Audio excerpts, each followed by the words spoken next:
Do you experience anxiety in your life? If so, do you have tools to overcome, to deal with your anxiety? Well, we are ready to share some practical, empowering techniques with you so that you can overcome your anxiety and manage them on a daily basis so that you can actually keep your energy to yourself and you feel better and more empowered so that you can live your life of your dreams. Who are we? We are Rise to Realize Life Coaching Team. I'm Arda. I'm Elizabeth Willett. And I'm Beth Heron. So all together, three of us will be talking about practical solutions to your anxiety, as well as sharing our own personal anxious stories. Let's kick it off. First, I think we should start defining anxiety. Elizabeth, what is anxiety? Well, that's a tough question. I know how it feels, but I would say it's like a chronic excessive worry. Then you feel paralyzed. It just paralyzes your life into not being able to function.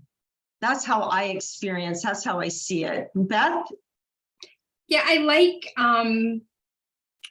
earlier you sort of mentioned anxiety versus stress. And I feel like that was a nice distinction for me to sort of wrap my head around. Like, what's the difference between anxiety and stress? And are there tools that can work for both of those?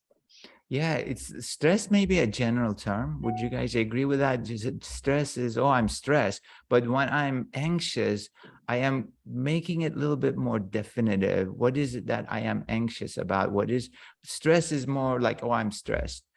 And anxiety seems to me, when I feel it, there is a situation that repeats in my life that I am anxious about. And you can still call it a stressful situation, but what I'm feeling is a little bit more defined. I'm worried about something. I'm worried how I look. I'm worried about how I'm going to do in this project, at this work. So I'm feeling anxious about a possibility that, I'm going to screw up something. I'm going to look bad. How does that, show up in your life, Elizabeth? Yeah, so let me just go back to stress and anxiety. And tell me what you think about this, but I feel like stress is like it comes from the outside and then we react to it. Oh, that's a stressful situation. We're overwhelmed. We've taken on too much. There are situations like, a parent may have died. That's stressful. You have to do things in a certain amount of time. Then I feel like anxiety comes within and it's chronic and it's always there and it's excessive worry. Stress is worry about outside things, and anxiety, you still worry about outside things, but it's this thing in your brain that you cannot shut off. You can't change the situation. Like with stress, you might be able to do something about it. Anxiety just continues and continues and continues. Elizabeth, I really like that sort of definition, and the experience that I've had with my two daughters. The oldest daughter would definitely describe herself as anxious, and she uses the word catastrophizing. Yes. So it's sort of like you take a normal situation, but she just ruminates on it, probably from the inside, to make it a much bigger deal. My other daughter just called me today and she's like, Mom, I've been so anxious lately. But to your point, I think the things that she described were more stress, right? She's in college, it's her grades, it's her living situation, it's, social situations, it's her major, whatever. So you're right, it's maybe for her, it's feeling out of control from the outside things, more stress related to your point. And then the older daughter, it's feeling out of control, but it's more of an internal. So I really like that helps me understand it and define the difference between those two. I think a lot of people probably equate them, like I did, as the same thing. So I like trying defining them a little bit differently. Yeah, I mean, that's a great point. So maybe we can, if we want to kind of come up with a succinct definition, it's maybe internalized stress is anxiety, right? There's stress happening outside, and we can feel different things. And anxiety is an emotion. Stress is not an emotion. Mm. Right? That's a really Stress, good point. yeah. So it's stress is happening outside. How we are internalizing it, then that's when we become aware of these emotions, and we choose, oh, I'm anxious. Not we choose, actually, it's automatic. We're going to get into that very soon, like how this anxiety arises in us, but that is an internalized stress, is anxiety. And also, when you talk about emotions, that thought that the emotions aren't bad or good, they're just information. So to sort of release some of our judgment we have around anxiety and that emotion of anxiety, and release that judgment, right? And just say it's just information. So why, I'm really glad you just said that, Beth. Why is there such a stigma of saying, I am anxious, I'm an anxious person? Like a lot of people don't like to say that. Like there's some stigma. Is it because it's a mental health issue? It could be genetic, it could be brain-based. Is it a sign of weakness? I talk about my anxiety, I own it, but it's taken a long time to get there. And then you go up to somebody and go, do you have anxiety? And they're like, what? No, not really. And I'm like, oh, okay. Like, I think How you are think you more doing young today? people are like, well, I think all the young kids are like, we're all anxious. yeah, maybe the it's young that kids. lady was too old that I talked to. Yeah, young kids are so expressive, and I think that stigma is going to go away. Of one more generation, we just need to wait.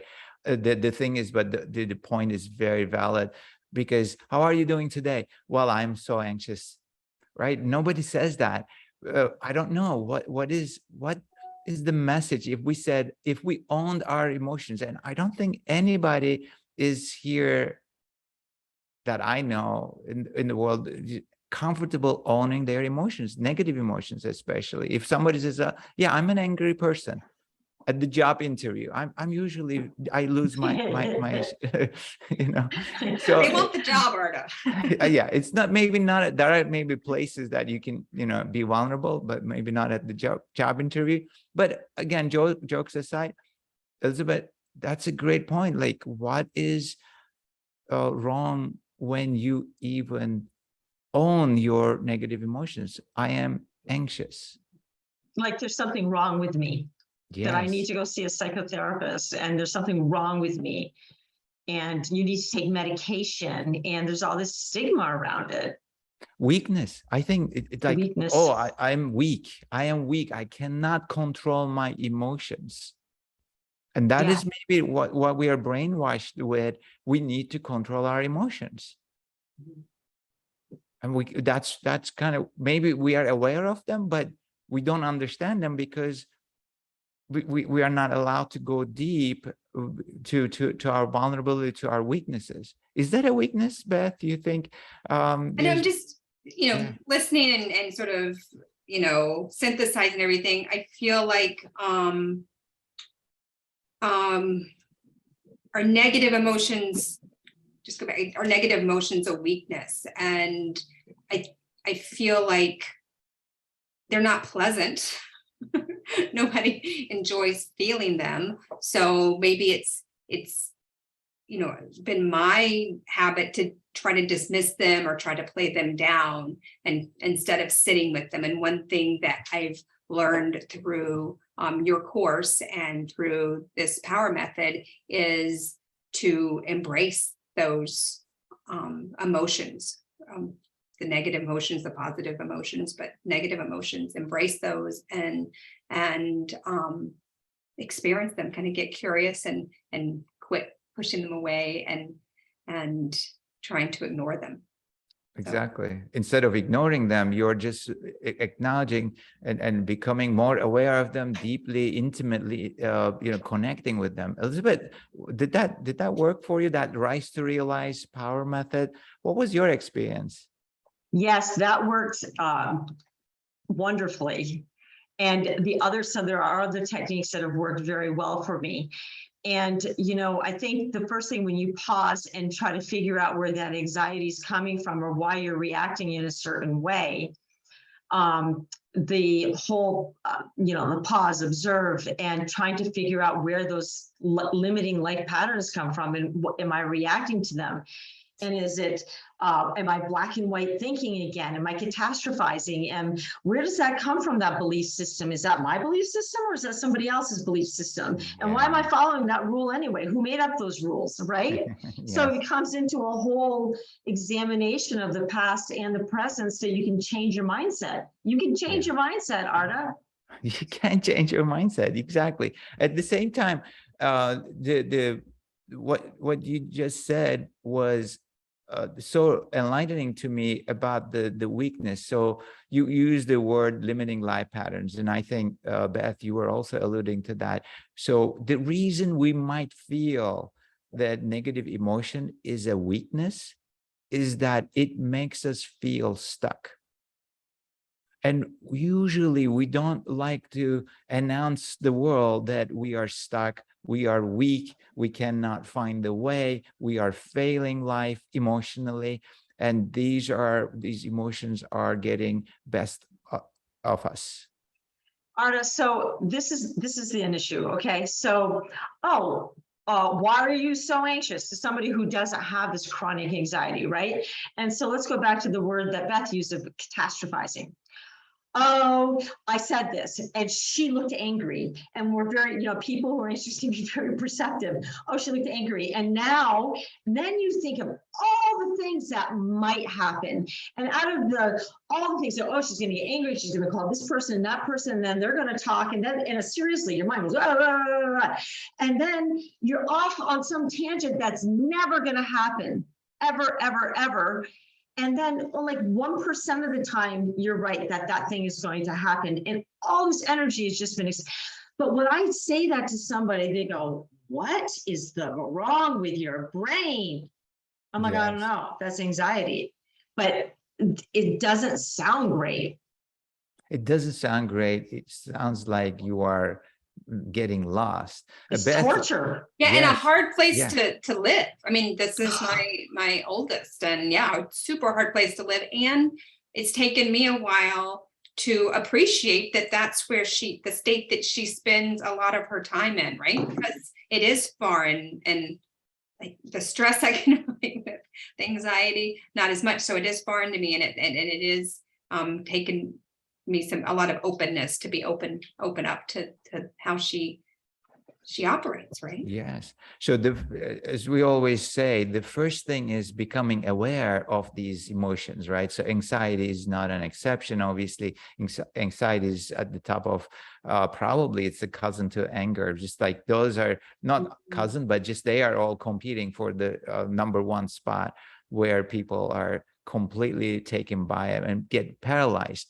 And anxiety, you become aware of your anxiety. So that is your first step, right? We talked about the tools. Become aware of your anxiety when you're feeling. What are the physical sensations people feel when they're anxious? How can we help them to become of their anxiety when they're experiencing? So sometimes, Arda, anxiety, if you don't listen to it, it will control you. You'll have panic attacks. You won't be able to get out of bed. You're sweating, your palpitations, a headache. So that's when you don't listen to your anxiety and it gets so out of control, it puts you in bed. There's no way you can say, oh, I'm not anxious. This is the severe anxiety. Otherwise, it's this chronic worry and your mind is always going, always going, always going. You feel stressed out. Oh my God, am I saying the right thing? Am I doing the right thing? Beth, is that how you experience that? Yeah, I mean, I like I said, I experience it through my daughter. So that's exactly what she describes, exactly what she goes through. And I love your description, and it's spot on. And spot on. Exactly. So then a lot of listeners probably feel the same, and maybe we might even provoke some anxiety in them as they are going through and listening to it, and then going through their own memories and situations that make them feel anxious. So how can we move to the next level, next stage of dealing with anxiety, which is understanding. How can we understand our anxiety? Because it's so paralyzing. I understand it sucks the energy out of you. It paralyzes you. You cannot take actions. Like Elizabeth, you said, it probably, puts you back into bed. You are so worried about things. You cannot take steps to do anything. You are doubting yourself. Your body is you're just kind of sweaty and pulsations and all that kind of stuff. So is it okay, or how can we understand anxiety at that time when we are in the middle of that anxiety attack, when we are feeling deeply and intensely that anxiety? And Elizabeth, What is my our first thought for thing? you is, does breathing work when you're in that state, or does like nothing work when you're in that panic attack state? I have to say that I haven't had panic attacks since January, February, because of working with Arda, and I've used a lot of the tools. And the first thing I do is pause and just say, stop that voice. Stop that voice. And the chances of this happening are very few. And then I go back to, where's this coming from? I Right? see. So when you are aware of that emotion, When I start to feel overtaken, it, yeah. And then, so you don't use the square breathing, you don't use anybody, but you pause and challenge that thought. That is very, very good. So because now I can feel it and put a name to it. Unless it doesn't get all out of control, I'm like, then I'm like, oh, curiosity. Where's that coming from? Why am I feeling that anxious feeling? What's going on? So it's more of an intellectual curiosity instead of just going with the physical. Yeah, I love that. I listened to something about fear, and that was the technique that people that maybe have OCD and some other things, but that was the technique, and that they said to acknowledge it, because once you acknowledge it, then it has no power. So once you say, okay, I'm going to stop that, like I hear the thought, I'm going to stop that thought, maybe it loses its power. I don't know. Yeah, it does. it's beautiful. Yes, it does. It shifts the energy. So it is interesting because when this thought comes in and you're reacting to it, the worry, the excessive worry, and you're reacting to it with anxiety, who has the power, right? The power goes to the situation, the power goes to the person, the power goes to the thought. And by challenging the thought, not positive thinking, not, putting, what's the word, wiping under the carpet, but you just face it. You are just facing off with that thought, with that fear. That's right. That's Do right. you ever replace it with I am safe, like a alternate thought that feels better? You know what's really helped me? I usually don't do that, but Arda, you taught me, if so, then what? I use that all the time. Yeah. If this happened, then what? So let's say, if I'm afraid somebody's going to be angry at me, well, if she gets angry at me, so what? Well, you might lose her friendship. Okay, then what? Well, then I lose her friendship, and then I'm like, oh, I'll just, that might be sad for me, but I'll just keep going and I'll keep living my life. And I'm not going to die. Yeah, it's a good question and a good response here. So let me chime in. In the Rise to Realize Power method, we don't replace with positive thinking because we have not addressed the bottom line of those thoughts that are bringing the anxiety to the surface, right? So therefore, it is important for us to understand, to sit with the thoughts that create the anxiety and then understand them deeply. So using the what if, so what technique brings us to the worst case scenario buried in the deepest, darkest spots of our psyche. So that's how we actually bring that to our awareness, to our consciousness. If we put out, oh, I'm safe, I'm good, oh no, I'm not gonna lose that friend, oh, this is ridiculous thought, what happens that if we deny them and put some positive, that we deny that fear, which is part of us. So we are, by challenging the thought, what if, so what, And by facing that fear, the worst case scenario, we are actually looking at ourselves and integrating that part into our system instead of shoving it down, repressing and suppressing even more, because guess what? It's going to come out again later on. Right? That's the logic behind the Rise to Realize Power method, where, as you mentioned, Beth, like welcoming it actually over time integrates that fear into the system so that you become more whole, more complete. Then you can actually, Elizabeth has done an incredible job here. You can then, with that more wholesomeness, you can actually challenge your thoughts. You are more grounded and centered. Arda, I want to tell you the other thing I tell myself quite often is like, Elizabeth, you are the CEO of your life. And as the CEO of my life, I am not going down that road. And whatever happens, I can manage. I can take care of myself. So, you know, and I can. And I've learned that. But sometimes you have to take risks. And sometimes risks are not fun. For example, a lot of times people with anxiety think this magical thinking happens. You're like, if I do this, something bad's going to happen. Right. So this is such a little thing. So this sock company puts out left and right socks, right? So me, I'm like, it has to go on my left foot and one has to go on my right foot, right? But I dare not put a right foot sock on my left foot because something bad's going to happen. So what do you do then? That's like an OCD kind of like anxiety based, something bad's going to happen. And like there are a lot of rules like that in my brain.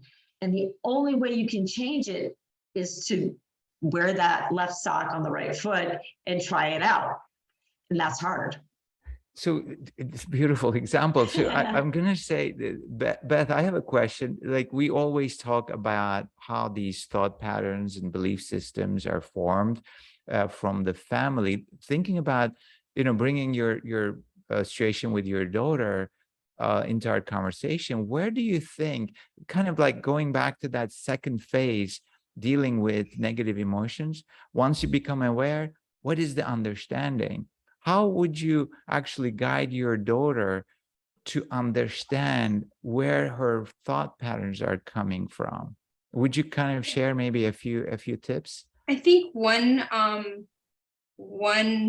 way to maybe think about it is to encourage somebody to kind of go back in their life and sort of think, where was the first time that I experienced this fear or this emotion? So sort of think back a little bit into their history, maybe even childhood.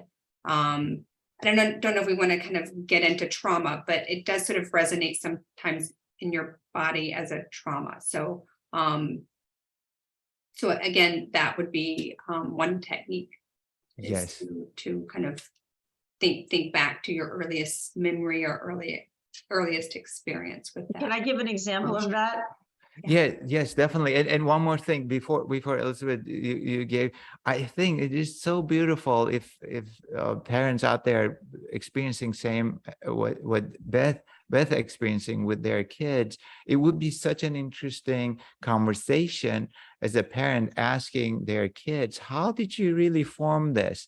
And then if they feel connected enough and close enough, can you imagine the kid telling them, well, the first time, my caveat is you have to be a strong parent. You do. Because they might bring up something that could be, lack of a better word, triggering for you. So you have, as a parent, have to get into the mindset that that it's not a reflection on you or how you have parented your child. I don't know a better way to say that.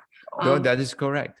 It's sometimes nature and nurture, right? Yeah, and I'm to a point where I can handle it, but I get all this feedback, and it's just like I've lived a different childhood and a different experience with my kids. I'm like, really? But I go with everybody. There's no parenting manual. I haven't found it yet. There's no like right way to do things. So everybody has things and they do things, and the kids But the thing is, if you're able to discuss with your children, that's the most beautiful lesson in life. I totally agree. And it is beautiful. I just, before as a parent, you go into that conversation with your child, you put your thick boots on or whatever, and just be prepared to hold space and to be open to their experience and realize it's their experience and it's not a reflection on you. So that was Exactly. my caveat. That's great. That's great advice. Beautiful. But it Elizabeth. can foster a beautiful, enlightened conversation that can be really, like I said, enlightening. So Yes. if you choose to do that. Yes, it's a conscious parenting, and yes, parents will learn so much about themselves as well as about their kids. I've seen that. I've advised, guided a lot of parents in that conscious parenting style, and their relationship after those conversations changes forever. The depth and the intimacy and the openness and honesty and the connection becomes completely different than before that conversation. Yes, it is tough, like anything else, but that holding space is, well, that is a great point. Holding space, being grounded and not taking personal, because it's not about you, it's them actually sharing something with you. And one more thing, Elizabeth, I know you have an example and I cannot wait to hear about this, but one more thing, believe me, I cannot wait. So one more thing is, can we give that space to ourselves? Right? I think, Elizabeth, that's what you were talking about, that when you have that, do it with your thoughts, duel with your thoughts, just facing off. Well, I would change from a duel to a duet, right? Like a dance. Yeah, instead of like a fight. Nice catch. Really great. Yes, awesome. Elizabeth, how about okay, now example? This has been built up now. Excellent. Yes. Disappointed. Now I'm anxious. No. No, but I was thinking, I was telling Arda, I'm like, my podcast or our podcast has to be number 1. And they're like, oh, you're number 10. I'm like, that's not good enough. It has to be number 1. And I'm thinking, okay, so people don't, I got a 1-star rating on our podcast. I'm like, oh my God, the world's ending. Who would have done that? But then I started going back and thinking about who wanted me to be the best. And I remember my mom put a huge emphasis on grades. Like I was supposed to get A. And in 2nd grade, I remember being sick over the counter and having to go home because I was so anxious that my grades were going to be poor and I was going to be a disappointment, right? And so now that I realize that, I can also look back at my mother's childhood, and that's exactly, it was probably much worse for her because her parents gave those values to her and she just passed them on. And so that has come forward again and again and again. So fear of disappointing someone. And so now I can kind of let that go. And one of the best experiences of my life is when I went to the Institute of Transpersonal Psychology. There are no grades. I'm like, hallelujah, there are no grades. And I could just be natural myself. And I think I did much better than when I was in the grading system. So yes, beautiful. And that is one of the source thoughts that creates anxiety, disappointing, the fear of disappointing others, fear of not meeting others' expectations, and disappointing yourself based on those standards that are inflicted in basically into your own thinking system, into your own survival system. Beautiful. So I like to move to the 3rd phase as we all deal with these emotions, and we're going to follow that with different examples for each emotion and each conditioned self, the mask that we are wearing. Last episode we talked about the people pleaser. Today we're talking about anxiety. What is that 3rd phase when we call it acceptance? What is accepting accepting the emotion that arises. What is it like to accept anxiety? I mean, I see it as feeling it, right? Yes. Feeling it in your body. And I don't like to feel emotions, but I think that by feeling emotions, you can then discharge them as opposed to them building up in your body and causing other problems. And you have to Yes. get rid of them. So that's another part, right? So feeling them and saying, hey, how does it feel? Where am I feeling it? What does it look like? Is it, and then giving them some values and details and feeling that and holding it. Yes. Yes. Beautiful. Do you think Beth, people get yeah. hijacked from their emotions? Like, I think they're Yes. not used to feeling all like, wait a minute, like, you know, if you stop for a minute, like, oh, I kind of feel tightness in my chest. Like, where's that coming from? It's almost like we're so used to dismissing and ignoring and, you know, I don't know, sweeping under the rug what we're feeling. So it is a conscious switch, right? A conscious change of your mindset to say, okay, I'm going to quit ignoring my emotions. Yes, even that decision is very anchoring in overcoming anxiety. It's huge, because what you can do is you can acknowledge, you can notice it first, you become aware, you are starting to understand what thoughts, and then all of a sudden you're acknowledging, you're accepting, you're welcoming. Again, welcoming is basically acknowledging. In power method, the third step is W, welcome. But the way I explain it is just like acknowledge. And how do we acknowledge that? Like doing the opposite, right? The first communication strategy we all teach, first communication strategy is doing the opposite. How do you acknowledge that? Which we talked about, what we are all afraid of, to look like a weak person, a vulnerable person. What do? We call it out internally even. I am anxious. Yeah. Give it a name. Give it a name. Yes. And then maybe if someone, Is again, giving a name acceptance, or is that still on step 2? Acceptance, I will call that, because understanding is more, step 2 is understanding, where you are actually thinking what is behind my anxiety. But when you are interacting with someone and you have done your work, right, at home, you did it at the end of every day. We have these daily practices and self-observation meditations to sit with that.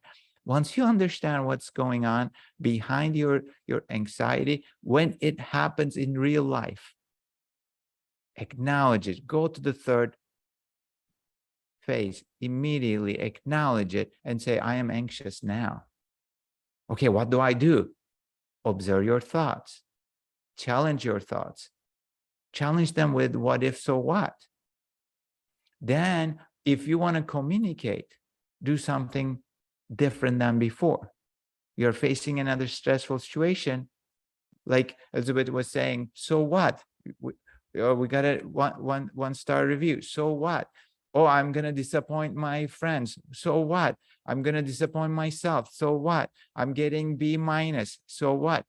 Obviously, we are not encouraging people to be lazy, but what we are doing is we are encouraging and empowering them to really go into that unknown space that they all have been afraid of. Right? Right. And one of the fears that might come up is like, well, if I say, so what, that means I'm going to be lazy. Then you're afraid of being lazy, right? So it's just like letting go of stuff. And it's being okay, because you're not going to lose that drive to achieve. It's just like, it's giving yourself a break, right? It's okay. Nailed it, Elizabeth, nailed it, because it's layer by layer. By challenging, you face another challenge. By challenging that challenge with what if, so what? Absolutely, absolutely. You will never lose that high achieving drive if you have that, if that is your programming. We'll get to that in another episode, but it is you're not going to change your conditioning. You're not going to change your survival mechanisms overnight. But what we are trying to do is we are trying to ease your system so that you have a little bit more energy to yourself to live your life. Otherwise, that energy is just wasted on being anxious and trying to fight with your thoughts. Absolutely. Beth, anything you want to add before we close today? No, I like that. I just was trying to clarify between the 3 steps of awareness, and then understanding, and then the acceptance or the acknowledging. Yes, yes. And these are steps that, you develop over time. It is just not, we've been doing this, applying the power method to our lives. So for those who are interested in, please, visit risetorealize.com. And we have a 30-minute free consultation where we can even run a small session, a mini session for you. Any of our life coaches who are certified, you can see our team. We have 9 life coaching staff, life coaches who are very proficient with the power method. All you got to do is just go and visit and fill out the contact form to schedule a 30-minute consultation. And we are happy to walk you through the 5-step power method and 9 communication strategies so that you can actually overcome your anxiety and feel much better and more energized for your life. Thank you for listening. And Thank you. thank you guys. Thank you, Elizabeth. Thank you, Beth. Until next time. Until right? next time. All Yes. right. It was so fun. And see you guys. Until then, be well. Take care.